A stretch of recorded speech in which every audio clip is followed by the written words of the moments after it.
It is afternoon and Tuesday. It's Tuesday afternoon, and this is my first walk for the day because I am in a training event that is every day this week and next week, Monday, Tuesday, Wednesday next week, for our national church. It starts at 7 a.m. and goes till 3 p.m. every day. And it makes for a very long time to sit in front of the computer on Zoom. But it's good work, it's good information, and I'm happy to be doing it.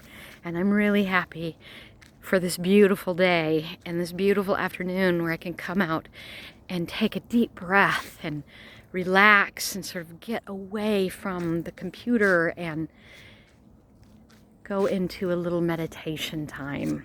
Walking meditation, and I'm happy to be able to bring you with me. I've decided, last week the weather was so crazy. It's been crazy. We live in a crazy time. And I thought probably we were done with summer, right? We're officially in fall, but that summer weather that we've been enjoying, that the rain has come and we need it and it's good. And so it's just time to sort of hunker down and live into it. But here we are.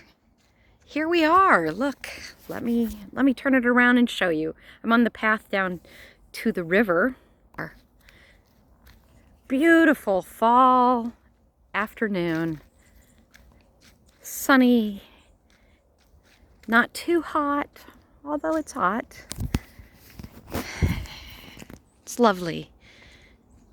There's something about the fall air. It just feels a little different. You can just tell. I could even tell when I lived back in the Midwest, it was fall air was even more distinctive, I think. But there's something I just love about the fall. The changing of the leaves. You can just tell. We're just on that edge of change, of total transformation into winter.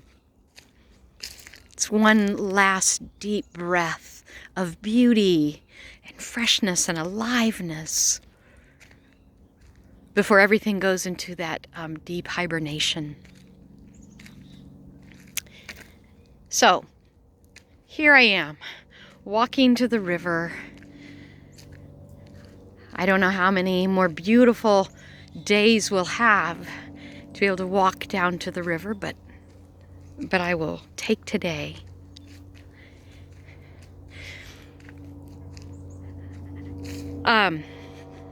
What a grand week we've had, right? Saturday we had this beautiful celebration, beautiful service for Karen Ferguson's ordination. It was just wonderful.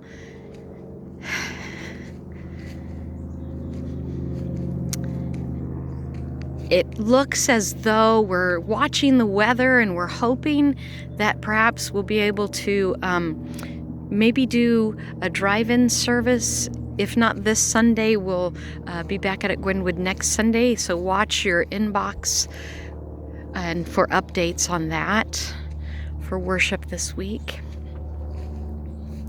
I've been reflecting as I'm walking here towards the river. I've been reflecting on the Matthew text. It's Matthew in our lectionary this week.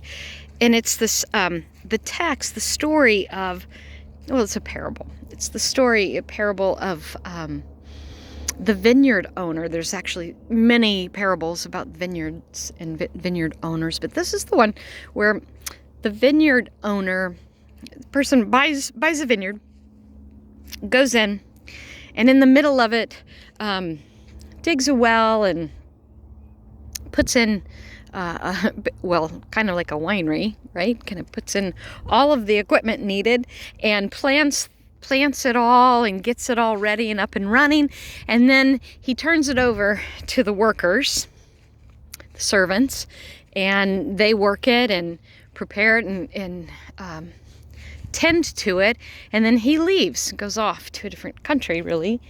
And after the season comes and the vineyard is in fully operational, and the fruit is abundant, and wine and all of that. He sends slaves back to the vineyard to collect his fruit. And the servants who've been operating the vineyard kill the slaves. They just kill them. Word gets back to the vineyard owner. And so he responds by sending more slaves, more in number. And the servants who are tending the vineyard kill him. So then he says, well, gosh, what am I going to do with these people? So I'm going to send my son, I'm going to send my son, because surely they will not harm my son,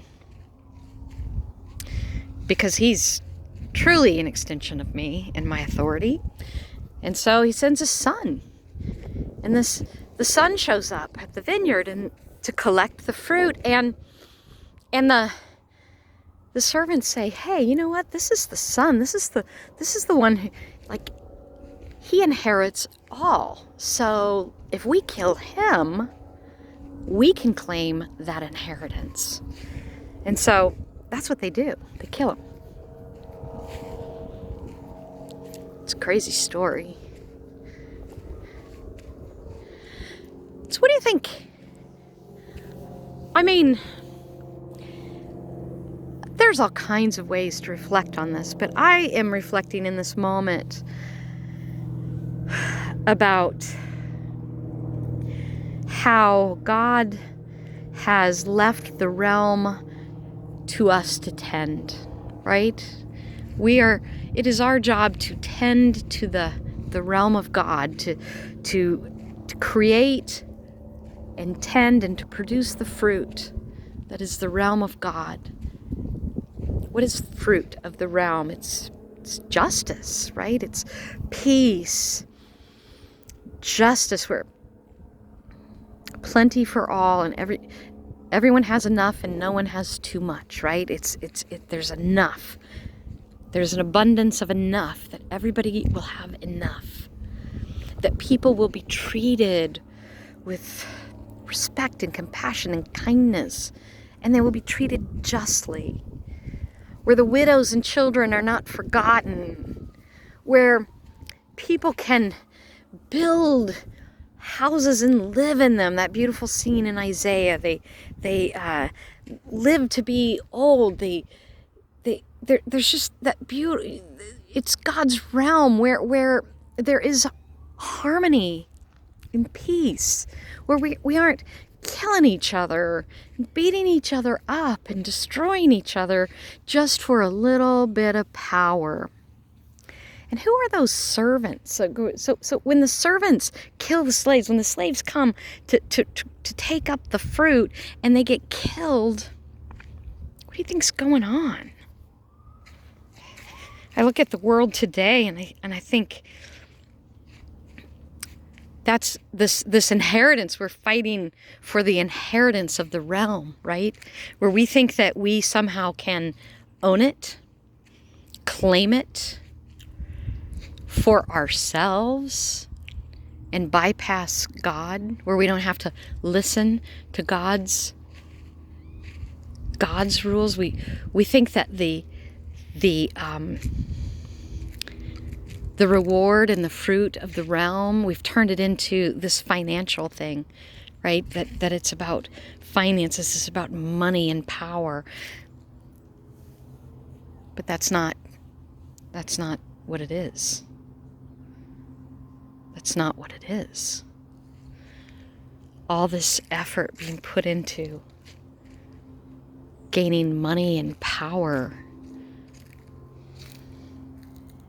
worldly power, forgetting about God, or worse than forgetting about God, trying to use God as use Jesus as a justification for money and power, trying to justify oppressing and causing great pain and injustice to people, to stepping all over the least of these to gain what we want. That's not that isn't the way. And the vineyard will wither. We cannot claim that power for ourselves. If we want the true inheritance of the vineyard, we've got to be obedient to God's vision. We have to be willing to just give up a bit of our power, our perceived power. We've got to step aside and make room for everybody to come to the table.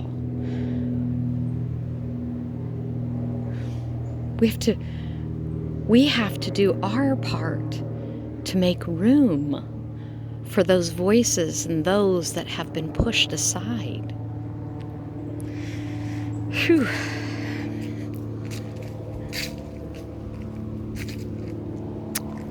We have to make room.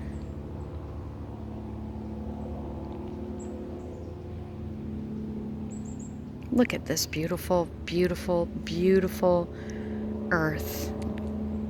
Look at this.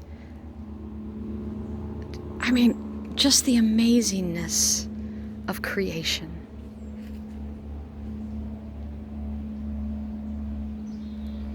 We can't really truly own it. When we try to really truly own it and claim it for ourselves and to gain power and prestige for ourselves, what we end up doing is crushing and killing it.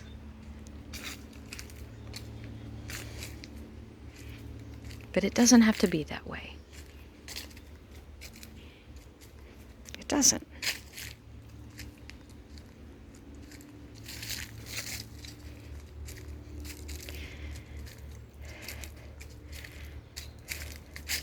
There are powers in this world that are evil. I hate to say that. They're just evil. There's evil at work. I'm not big on those kinds of terms, but I do believe that we are living in a time where there is great evil and we are in danger of seeing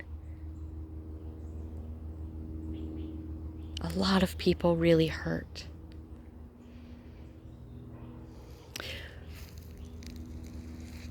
Choose life. Choose the way of God. Choose it in every aspect of your life, every small decision, every place where you have a choice to make. Choose the way and the path of God, the way of justice, the way of love, the way of compassion,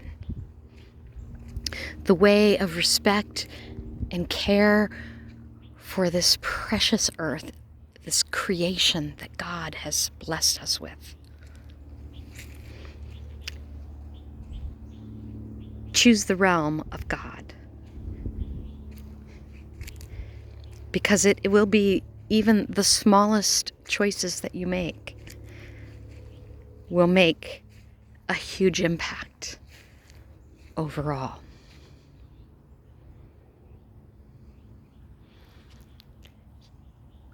You and me, we have been asked to be the servants and caretakers of the vineyard.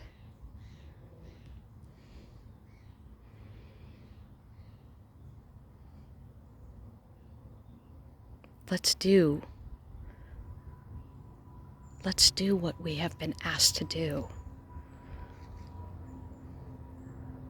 Let's choose wisely and tend the vineyard well.